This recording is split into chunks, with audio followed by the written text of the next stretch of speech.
ان الحمد للہ والصلاة والسلام علی رسول اللہ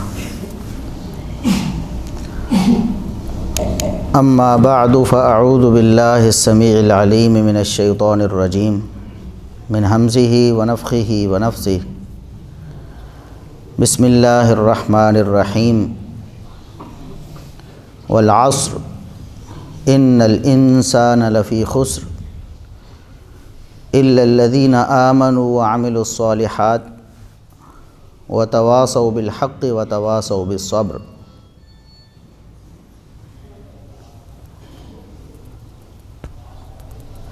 میرے انتہائی معزز شیوخ اعظام اور ہمارے بہت ہی پیارے ابنائے طلباء اور جامعہ میں زیر تعلیم طلباء کرام، میرے لیے بہت مشکل ہے شیوخ اعظام کی موجودگی میں، شیوخ الحدیث کی موجودگی میں بات کرنا۔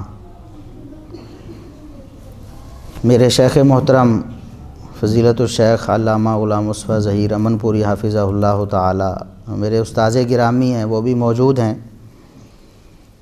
اور میرے دادا استاذ فضیلت الشیخ مولانا قمرالزمان مدینی صاحب وہ بھی تشریف فرما ہیں، اور دیگر اساتذہ بھی اس مجلس میں موجود ہیں۔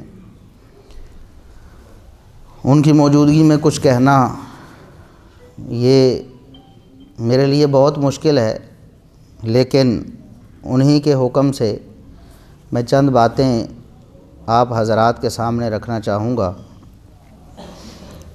سب سے پہلی بات کہ دعوت اللہ یہ دنیا کا سب سے بہترین شعبہ ہے، سب سے عظیم عمل ہے، اور داعیان جو ہیں، جو کتاب و سنت کی دعوت دیتے ہیں، دنیا میں کامیاب صرف وہی ہیں، باقی سب ناکام اور نامراد ہیں،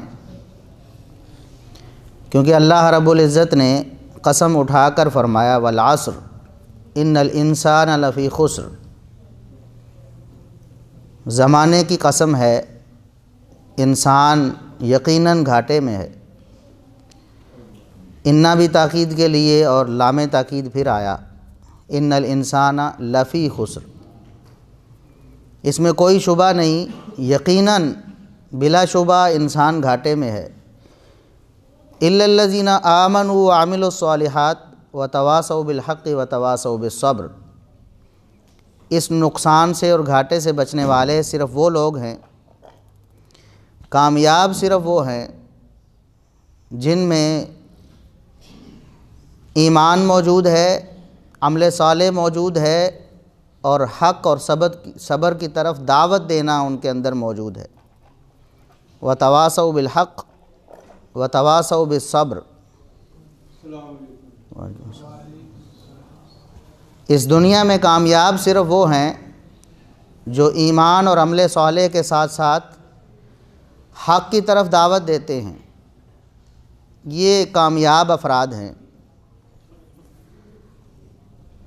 میں ایک ادنا سا طالب علم ہوں، آپ ماشاءاللہ اس فیلڈ میں باقی جو حضرات اور احباب ہیں یقیناً دعوت اللہ کے سلسلے میں کام کر رہے ہیں۔ اللہ کی طرف دعوت دینا، کتاب و سنت کی دعوت دینا، لوگوں کو کتاب و سنت کی طرف بلانا، شرک اور بدعات سے انہیں خبردار کرنا بہت عظیم عمل ہے۔ جتنا کوئی کام بڑا ہوتا ہے، جتنا کوئی کام اہم ہوتا ہے، اتنی ہی اس میں احتیاط بھی ضروری ہوتی ہے۔ بہت زیادہ احتیاط کے ساتھ اہم کام کیے جاتے ہیں کہ کہیں کوئی چھوٹی سی غلطی اتنے عظیم عمل کو خراب نہ کر دے، عظیم مقصد سے ہم کہیں محروم نہ ہو جائیں، اپنی منزل کو پہنچنے سے کہیں ہمیں تاخیر نہ ہو جائے، یا خدا نہ خواستہ ہم اپنے اصلی راستے سے ہٹ نہ جائیں۔ تو اس حوالے سے چند باتیں میں آپ کے سامنے رکھنا چاہوں گا کہ اللہ کی طرف دعوت دینے والا جو داعی ہے اس میں کچھ اوصاف ہونے چاہیے۔ اللہ رب العزت مجھے اور آپ میں وہ اوصاف پیدا فرمائے۔ سب سے پہلے صحیح ارادہ ہونا چاہیے، اس کے بعد صحیح علم ہونا چاہیے، اس کے بعد صحیح عمل ہونا چاہیے، اس کے بعد صحیح اسلوب اور صحیح طریقہ ہونا چاہیے، اور اس کے بعد اور کچھ چیزیں ہیں۔ تو میں اختصاراً آپ کے سامنے وہ چیزیں رکھنے کی کوشش کروں گا۔ سب سے پہلے صحیح ارادہ اور صحیح نیت۔ دین کا کام جو لوگ کرتے ہیں انہیں اپنی نیت کو خالص کرنا چاہیے۔ نیت خالص نہیں ہوگی تو کتنا عظیم سے عظیم عمل بھی انسان پوری کوشش اور محنت سے کرتا رہے، اللہ رب العزت کے ہاں اس کی کوئی قدر و قیمت نہیں ہوگی۔ اگر ہم چاہتے ہیں کہ ہمارا عمل اللہ رب العزت کے ہاں قدر و قیمت والا ہو تو ہمیں اپنی نیت کو خالص کرنا ہوگا۔ یہی وجہ ہے کہ امام بخاری رحمہ اللہ تعالی نے صحیح بخاری کا آغاز نیت کے حوالے سے جو مشہور و معروف حدیث ہے اس سے کیا ہے۔ حالانکہ ترتیب کے مطابق انہوں نے جو باب قائم کیا ہے وحی کی ابتدا کیسے ہوئی اور اس کے بارے میں آگے وہ احادیث بھی لائے ہیں، لیکن اس سے پہلے یہ حدیث لے کے آئے۔ تو بعض علماء نے بجا طور پر یہ کہا ہے کہ اس کا باب کے ساتھ کوئی ڈائریکٹ تعلق نہیں ہے، باب بدء الوحی کے ساتھ، لیکن امام بخاری رحمۃ اللہ علیہ نے صحیح بخاری کے آغاز میں اس حدیث کو اسپیشل طور پر، خاص طور پر قرآن اور حدیث پڑھنے والوں کے لیے پیش کیا، کیونکہ صحیح بخاری میں قرآن کریم بھی ہے اور احادیث بھی ہیں۔ امام بخاری رحمۃ اللہ علیہ قرآن کریم کی آیات سے بھی استدلال کرتے ہیں اور احادیث سے بھی۔ تو قرآن و حدیث کو پڑھنے سے پہلے انسان کو اپنی نیت کو خالص کرنا چاہیے۔ نیت کے خلوص کے حوالے سے سب سے پہلے اور سب سے اہم جو بات امام بخاری رحمۃ اللہ علیہ نے نقل کی وہ آپ جانتے ہیں۔ امام بخاری رحمۃ اللہ علیہ فرماتے ہیں حدثنا الحمیدی عبداللہ بن الزبیر قال حدثنا سفیان قال حدثنا یحییٰ بن سعید الانصاری قال اخبرنی محمد بن ابراہیم التیمی انہ سمع علقمۃ بن وقاص اللیثی یقول سمعت عمر بن الخطاب رضی اللہ عنہ علی المنبر قال سمعت رسول اللہ صلی اللہ علیہ وسلم یقول انما الاعمال بالنیات۔ سیدنا عمر بن خطاب رضی اللہ عنہ نے منبر پر خطبہ دیتے ہوئے نبی کریم صلی اللہ علیہ وسلم کی یہ حدیث سنائی کہ آپ نے فرمایا انما الاعمال بالنیات، اعمال کا دار و مدار ہے ہی نیت پہ، نیت ہی دار و مدار ہے اعمال کی قبولیت کا۔ وَإِنَّمَا لِكُلِّ امْرِئٍ مَّا نَوَىٰ، ہر آدمی کے لیے، ہر شخص کے لیے وہی ہے جو اس نے نیت کی، جو عمل کیا وہ نہیں۔ وَإِنَّمَا لِكُلِّ امْرِئٍ مَّا نَوَىٰ، ما عملہ نہیں، ہر شخص کو وہی ملے گا جو اس نے عمل کیا، نہیں، ہر شخص کو وہی ملے گا جو اس نے نیت کی۔ تو نیت اتنا عظیم عمل ہے کہ اللہ رب العزت کے ہاں اسی کی وجہ سے اعمال کی قدر و قیمت ہوتی۔ تو ہم دین کی دعوت کے شعبے میں، تدریس کے شعبے میں، خطابت کے شعبے میں، تحریر کے شعبے میں، جہاں بھی جس طرح بھی کام کر رہے، ہماری نیت اللہ رب العزت کو راضی کرنے کی ہونی چاہیے۔ اللہ رب العزت باقی سب چیزیں خود بخود مہیا فرماتا ہے، اسباب پیدا فرماتا ہے۔ ہماری نیت یہ ہونی چاہیے کہ اللہ رب العزت ہم سے راضی ہو جائے۔ ہم نے اسلام کے اور دین کے غلبے کے لیے کام کرنا ہے، ہم نے قرآن و سنت کی ترویج کے لیے کام کرنا ہے، ہم نے شرک اور بدعات کو ختم کرنے کے لیے کام کرنا ہے۔ ہماری نیت خالص ہونی چاہیے۔ تو سب سے پہلا عمل جو ہمیں کرنا ہے وہ ہے صحیح ارادہ، اس کے بعد صحیح علم۔ اس حوالے سے تو آپ احباب یقیناً مدارس سے پڑھے ہیں، آپ نے قرآن کریم اور احادیث کا مطالعہ کیا ہے۔ تو جب آپ نے دعوت کا کام کرنا ہے تو آپ نے قرآن و سنت ہی کو آگے لے کے جانا ہے۔ بعض لوگ دعوت کے میدان میں بہت ساری اس طرح کی چیزیں استعمال کرتے ہیں آگے بڑھنے کے لیے۔ مثال کے طور پر کوئی چٹکلے سناتا ہے، کوئی لطیفے سناتا ہے، لوگوں کو محظوظ کرتے ہیں۔ وہ جو سٹیج قرآن و سنت کو بیان کرنے کے لیے بنا ہوتا ہے اس کو ایک تھیٹر کی صورت دے دیتے ہیں۔ دین کی دعوت اس کے لیے صحیح علم ہونا چاہیے، یعنی قرآن و سنت کا علم۔ قرآن و سنت کو زیادہ سے زیادہ آپ یاد کریں، قرآن کریم کی آیات پڑھیں، نبی کریم صلی اللہ علیہ وسلم کی احادیث، اور پھر صحابہ تابعین اور ائمہ دین نے جو ان کی تعبیریں پیش کی ہیں وہ لوگوں کے سامنے پیش کی۔ صحیح علم کا ہونا یہ ضروری ہے۔ سورہ آل عمران میں اللہ رب العزت نے آیت نمبر 104 میں ارشاد فرمایا وَلْتَكُمْ مِنْكُمْ أُمَّةٌ يَدْعُونَ إِلَى الْخَيْرِ، تم مسلمانوں میں سے ایک امت ایسی ہونی چاہیے جو خیر کی طرف دعوت دے، خیر کی طرف دعوت دے۔ آگے ہے وَيَأْمُرُونَ بِالْمَعْرُوفِ وَيَنْهَوْنَ عَنِ الْمُنْكَرِ۔ تو خیر کیا ہے؟ جس کی طرف دعوت دینے کے لیے ایک گروہ کو کھڑا ہونا ہے جو کہ اللہ رب العزت نے آپ لوگوں کا انتخاب کیا ہے۔ یدعون الی الخیر، خیر کی طرف دعوت دینی۔ اس خیر کو نبی کریم صلی اللہ علیہ وسلم نے بیان فرمایا ہے۔ سیدنا معاویہ رضی اللہ عنہ سے مروی حدیث امام بخاری رحمۃ اللہ علیہ کتاب العلم میں لے کے آئے، 71 نمبر پہ امام بخاری رحمۃ اللہ علیہ فرماتے ہیں حدثنا سعید بن عفیر قال حدثنا ابن وهب عن یونس عن ابن شہاب قال قال حمید بن عبد الرحمن سمعت معاویۃ خطیبا یقول سمعت النبی صلی اللہ علیہ وسلم یقول من یرد اللہ بہ خیرا یفقہہ فی الدین۔ اللہ کے رسول صلی اللہ علیہ وسلم نے فرمایا اللہ رب العزت جس کو خیر دینا چاہے، داعی دعوت دینے والے جو لوگ ہیں انہوں نے دعوت دینی ہے خیر کی طرف۔ وَلْتَكُمْ مِنْكُمْ أُمَّةٌ يَدْعُونَ إِلَى الْخَيْرِ، خیر کی طرف دعوت دینی ہے۔ اور اللہ کے رسول صلی اللہ علیہ وسلم فرماتے ہیں اللہ جسے خیر دینا چاہے یفقہہ فی الدین، اس کو اللہ رب العزت دین کی فقہ عطا فرماتا ہے۔ دین کتاب و سنت کا نام ہے، تو لوگوں کو خیر کی طرف دعوت دینی ہے، یعنی کتاب و سنت کی طرف دعوت دینی۔ کتاب و سنت سے مستنبط جو فقہ ہے اس کی طرف لوگوں کو دعوت دینی ہے۔ یہ ہے اسلام کی دعوت، یہ ہے آپ کے صحیح علم جو آپ نے لوگوں کو منتقل کرنا ہے۔ باقی چیزوں کو آپ چھوڑیں، شعر و شاعری بھی ہو سکتی ہے، کتاب و سنت کے دلائل دیتے ہوئے کہیں کوئی اچھا حکمت پر مبنی شعر ہے وہ بھی آپ پڑھ دیں، لیکن یہ مطلب نہیں کہ آپ شعر و شاعری شعروں کے سپارے یاد کرتے رہیں اور لطیفے یاد کرتے رہیں اور سوچتے رہیں کہ لوگوں کو ہم نے ہنسانا کیسے ہے، لوگوں کو اپنے پیچھے کیسے لگانا ہے۔ زیادہ لوگ کس وجہ سے ہمارے پیچھے لگیں گے کہ ہم زیادہ بڑے بڑے لطیفے سناتے ہیں۔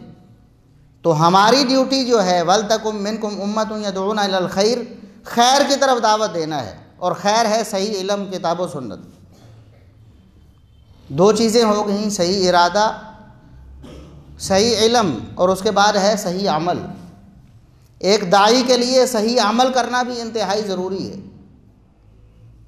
کیونکہ اللہ رب العزت نے سورہ فصلت آیت نمبر 33 میں یہ ارشاد فرمایا وَمَنْ أَحْسَنُ قَوْلًا مِّمَّنْ دَعَا إِلَى اللَّهِ وَعَمِلَ صَالِحًا وَقَالَ إِنَّنِي مِنَ الْمُسْلِمِينَ۔ اس سے احسن کون ہو سکتا ہے؟ اس سے احسن کس کی بات ہو سکتی ہے؟ جو شخص اللہ رب العزت کی طرف دعوت دیتا ہے، وَعَمِلَ صَالِحًا، اور اپنے نیک اعمال اللہ کے سامنے پیش کر، اس کے اعمال بھی نیک ہوتے ہیں۔ صرف اللہ کی طرف دعوت دینا آپ کی کامیابی کا سبب نہیں بنے گا، نہ آپ کی دعوت کامیاب ہوگی جب تک وہ عامل صالحہ آپ نیک اعمال نہیں کریں۔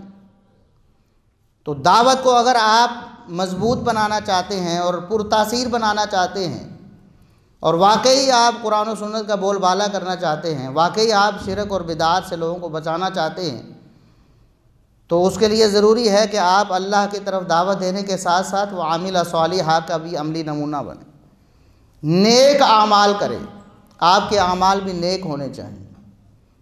آپ کے اعمال قرآن و سنت کے مطابق ہونے چاہیے، آپ کے اعمال میں سستی نہیں ہونی چاہیے۔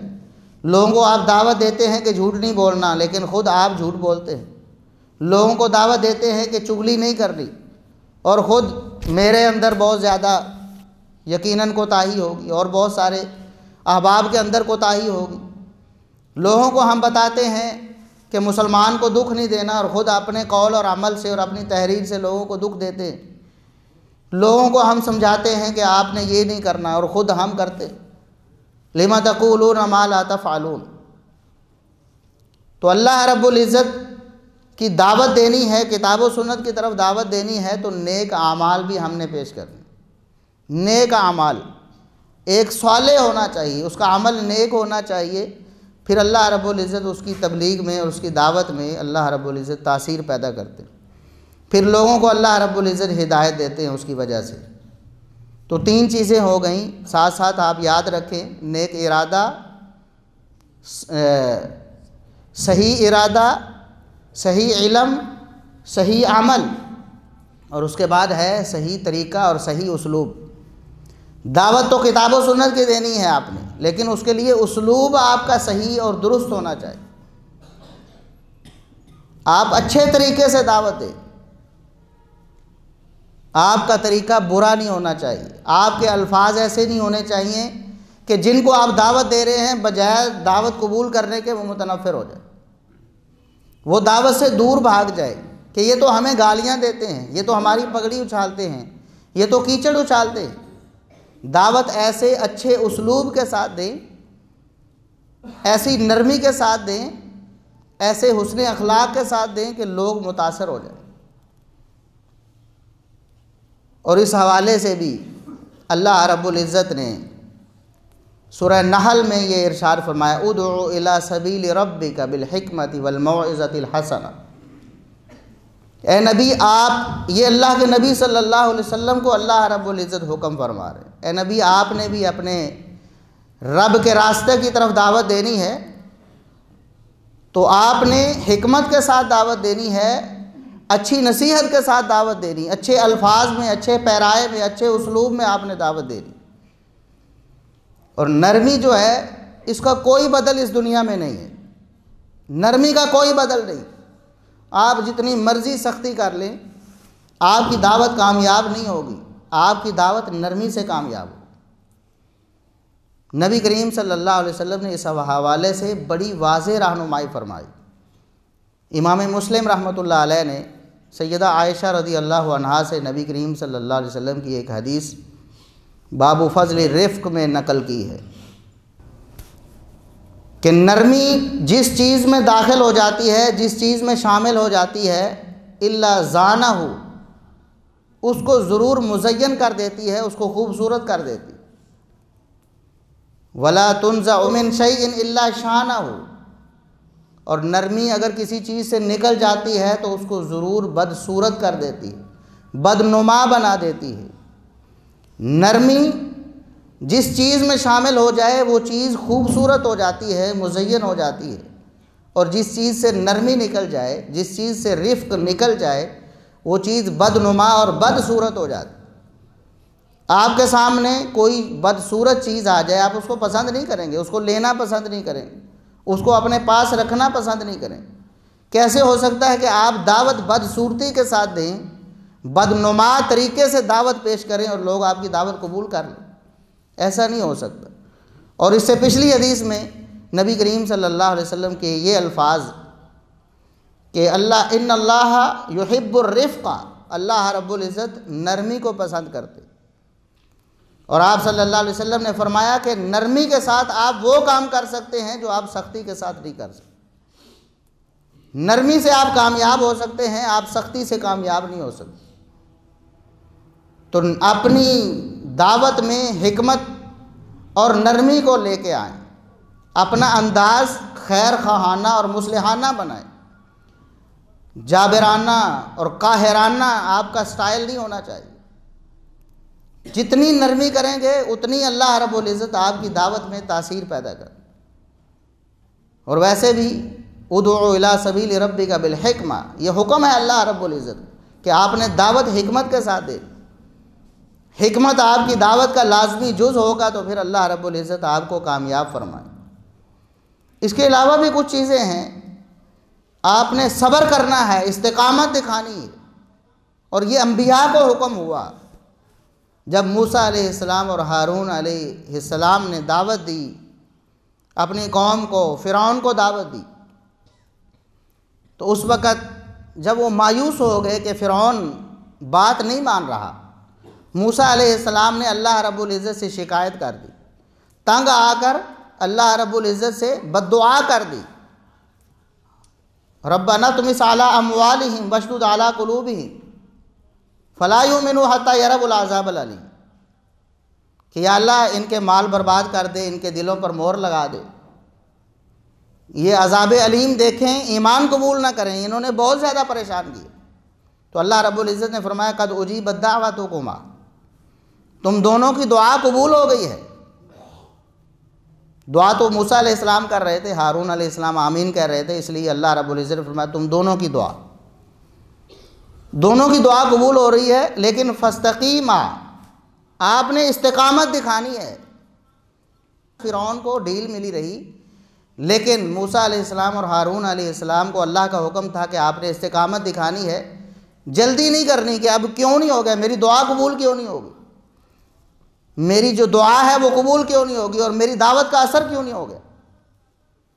تو آپ نے استقامت اختیار کرنی ہے، صبر کرنا ہے، آپ کو بہت صبر کرنا پڑے گا۔ اور اللہ رب العزت نے اپنے نبی کریم صلی اللہ علیہ وسلم کو یہ حکم فرمایا فاصبر کما صبر اولو العزم من الرسل، اے نبی آپ نے اس طرح صبر کرنا ہے، اس دعوت میں مصیبتیں اور مشقتیں اور مسائل آئیں گے، اس قدر ڈٹ جانا ہے، اس طرح ڈٹ جانا ہے جس طرح اولو العزم رسول ڈٹ گئے تھے، جس طرح انہوں نے صبر کر کے دکھایا تھا اپنی دعوت کے میدان میں، اس طرح آپ نے بھی اے نبی صبر کر کے دکھانا۔ اور والعصر ان الانسان لفی خسر الا الذین آمنوا وعملوا الصالحات وتواصوا بالحق وتواصوا بالصبر، کامیاب اگر آپ ہونا چاہتے ہیں اور بطور داعی کامیاب ہونا چاہتے ہیں تو حق کی دعوت بھی دینی ہے اور صبر کی دعوت بھی دینی ہے۔ جب صبر کی دعوت دینی ہے تو خود عمل بھی کرنا ہے، صبر کرنا ہے، آپ نے مصائب پر، مشکلات پر استقامت اختیار کرنی ہے۔ اور کبھی بھی ایسے نہیں کہ آپ اپنی دعوت کی وجہ سے کہ میں نے اتنی دعوت دے دی ہے فرق نہیں پڑتا، لوگ ماننے کے لیے تیار نہیں ہوتے۔ آپ کا کام دعوت دینا ہے، آپ کا کام لوگوں کو ایمان لانے پر نہ مجبور کرنا ہے اور نہ آپ نے لوگوں میں ایمان ڈالنا ہے، آپ کا کام تو دعوت دینا ہے، آپ دعوت دیتے رہیں۔ جتنی دیر بھی نوح علیہ السلام نے کتنی دیر دعوت دی، 950 سال تو دعوت دیتے رہے۔